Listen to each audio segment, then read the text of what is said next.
حضرت شیخ بایزید رحمۃ اللہ تعالی علیہ لکھا ہے کہ حضرت نے اپنے مریدوں کے ساتھ نماز پڑھنے جا رہے تھے تو گلی تنگ تھی تو اس جانب سے کتا بھی آ گیا. تو ظاہر اگر تلقین آئی غیب سے کوئی دل میں خیال تو آیا ہوگا نا, تو حضرت نے اپنے کپڑوں کو بڑا سمیٹا اور سائڈ پہ ہو گئے کہ کتا گزر جائے کہیں میرے کپڑوں سے لگ ہی نہ جائے یہ. تو پھر یہ تلقین آئی غیب سے, وہ جو کتا ہے نا وہ بول اٹھا, عرض کرتا ہے بایزید کیوں مجھ سے اتنی نفرت کر رہے ہو؟ آپ نے فرمایا تو نجس ہے, میں نماز پڑھنے جا رہا ہوں, میرے کپڑے خراب کر دے گا, میں تو اس لیے پیچھے ہٹا ہوں.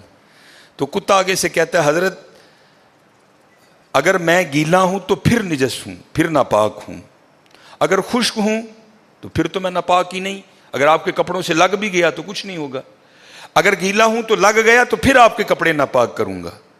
لیکن پھر بھی میری ناپاکی ایسی ناپاکی ہے کہ 3 بار کا جو پانی ہے وہ اس ناپاکی کو دور کر دے گا. اگر آپ کے کپڑوں سے لگ گیا نا 3 بار, اگر آپ اپنے کپڑوں کو پانی سے دھوئیں گے تو کپڑے پاک ہو جائیں گے. لیکن بایزید کبھی تو نے اپنی ناپاکی پہ غور کیا؟ میری ناپاکی تو وہ ہے جس کو 3 پانی دور کر دیتے ہیں, لیکن تیری ناپاکی تو وہ ہے جس کو 7 سمندروں کا پانی بھی نہیں دھو سکتا. جا کے پہلے اپنی ناپاکی دور کر. ہاں حضرت یہ اندر کی ناپاکی. اور کیونکہ بات ان سب بابوں کی ایک ہوتی ہے, انداز جدا ہوتے ہیں, تو پھر یہی بات حضور بلے شاہ رحمۃ اللہ تعالیٰ نے کس طرح لکھی.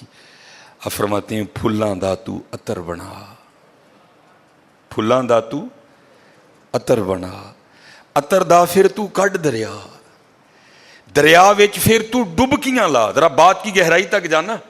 حالا عطر کیا ہے؟ تھوڑا سا شیشی پہ لے کے اپنی ہتھیلی پہ لگایا, اس طرح کر کے جسم پہ لگا دیا, جہاں سے گزرو گے وہاں سے بھی پتا چلے گا اس بندے نے عطر لگایا ہے.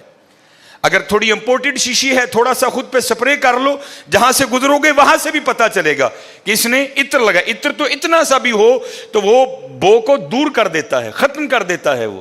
لیکن کتنا گہرا مصرع ہے, پھلاں دا تو عطر بنا, عطر دا پھر تو کڈ دریا. تھوڑا سا لگانا نہیں, پھلاں دا تو عطر بنا, عطر دا پھر تو کڈ دریا, دریا وچ پھر تو ڈبکیاں لا, پھر بھی تیری بو نہیں مکنی, پہلوں اپنی میں مکا. پہلوں اپنی میں مکا.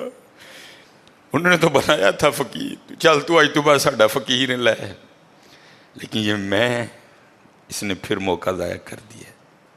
میں حضرت پھلاں دا تو عطر بنا, عطر دا پھر تو کڈ دریا, دریا وچ پھر تو ڈبکیاں لا, پھر بھی تیری بو نہیں مکنی, پہلوں اپنی میں مکا. اور جس نے مکا لی حضرت اس کا کام بن گیا. وہ تو ہے ہی کریم.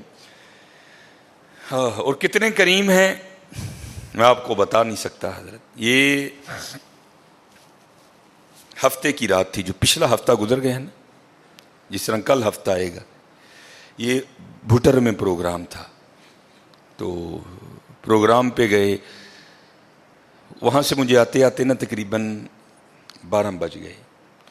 جب میں گھر آیا نا تو چھوٹا بیٹا میرا, سب سے چھوٹا ابراہیم, بڑا رو رہا تھا. تو ماں اس کو چپ کرانے کے لیے نا وہ ٹہل رہی تھی, اس کمرے سے اس کمرہ, اس کمرے سے اس کمرہ. تو وہ کہتی ہے کہ شاہ کے بعد کی اس کی طبیعت خراب ہے, مسلسل رو رہا ہے. میں نے بڑا چپ کرایا, نہیں کر رہا. تو اس طرح کریں, اس کو کسی ہاسپٹل لے چلتے ہیں. میں نے کہا چلو. عمل خدمت لے گئے. وہ ڈاکٹر نے چیک کیا, اس نے کہا بچے کا گلا خراب ہے, اور جب بھی بچوں کا گلا خراب ہوتا ہے نا ساتھ پھر ان کے کان میں بھی درد ہوتی ہے. اس کے کان میں درد ہے اس لیے رو رہا ہے. اس نے وہ دوائی وغیرہ انجیکشن وغیرہ لگائے, اس کے کان میں ڈراپس بھی ڈالے. لیکن میں نے کہا نہیں, میں آدھا گھنٹہ ویٹ کروں گا, بچے کی جب طبیعت سنبھلے گی نا میں پھر ہی گھر لے کے جاؤں گا. ہم وہاں بیٹھ گئے. خیر بچے کی طبیعت سنبھل گئی, ہم لے کے نا گھر آ گئے. اب ظاہر ہے بچے کی طبیعت خراب تھی, اس کی ماں نے عشاء کی نماز نہیں پڑھی تھی. میں نے فرض اور سنتیں پڑھ لی تھی, وتر اور نوافل میں نے بھی نہیں پڑھے تھے. وہ بچہ سو گیا, ہم نے اس کو چارپائی پہ لٹایا, آگے میں نے نماز شروع کر دی, میرے پیچھے میرے بیٹے کی ماں نے نماز شروع کر دی. اب میری وطروں کی نا دوسری رکعت تھی, ظاہر ہے ماں بھی یہاں ہی ہوگی, وہ فرض پڑھ رہی تھی، میں وطر پڑھ رہا تھا، یا اس کی تیسری رکعت ہوگی یا اس کی بھی دوسری ہوگی یا چوتھی ہوگی. اب اس کی نا آنکھ کھل گئی، اس نے بڑی شدت سے رونا شروع کر دیا. تو ہر مسئلے کی روح سے آپ نماز توڑ سکتے ہیں، کیونکہ وہ چارپائی سے بس گرنے ہی والا تھا. دودھ ابل رہا ہے، بی بی نماز پڑھ رہی ہے، نماز توڑ کے دودھ بچائے. کوئی کنویں میں گر رہا ہے، نماز توڑ کے اس کو بچاؤ. پہلے توڑ سکتے تھے، لیکن میں نے کہا نہیں، میں نہیں توڑنی. کوئی بات تھا نا حضرت، محبت تو تھی اولاد کی لیکن دل تھوڑا سخت. لیکن ادھر کیا تھا؟ ادھر ماں تھی حضرت. اس نے کیا کیا؟ اس نے نماز توڑ کے نا بچے کو جا کے چارپائی سے اٹھا کے سینے سے لگا لیا. اب میں نے وطروں کی تیسری رکعت پڑھی تو میں مصلی پہ بیٹھ کے نا میں رو پڑا. ہائے، نبی علیہ السلام نے کیا فرمایا کہ اللہ جل شانہ بندے سے 70 ماؤں سے بڑھ کے پیار کرتا ہے. یار اگر ایک ماں کی محبت یہ ہے تو پھر اس کی محبت کیا ہوگی؟ اگر ایک ماں کی محبت یہ ہے کہ اس نے نماز توڑ کے بچے کو سینے سے لگا لیا، تو پھر تصور کرو حضرت، جو 70 ماؤں سے بڑھ کے پیار کرتا ہے اس کی محبت کیا ہوگی. لیکن بات پھر وہی ہے حضرت، ہم تو مائل با کرم ہیں، لیکن کیا ہم تو مائل با کرم ہیں، لیکن آگے سے کیا؟ جب یہ وہ بچہ تھا نا، میں نہیں تھی حضرت اس میں. وہ تو پوری شدت سے رو رہا تھا، مجھے بٹھاؤ، مجھے اٹھاؤ، مجھے بچاؤ، مجھے بچاؤ. شدت تھی نا حضرت، اس شدت نے ماں کو مجبور کر دیا کہ اس نے نماز توڑ کے بچے کو اٹھایا. یہاں بھی جب شدت آتی ہے نا حضرت، تو پھر دریائے رحمت ایسا جوش میں آتا ہے کہ بگڑی بن جاتی ہے. لیکن پھر کیا ہے؟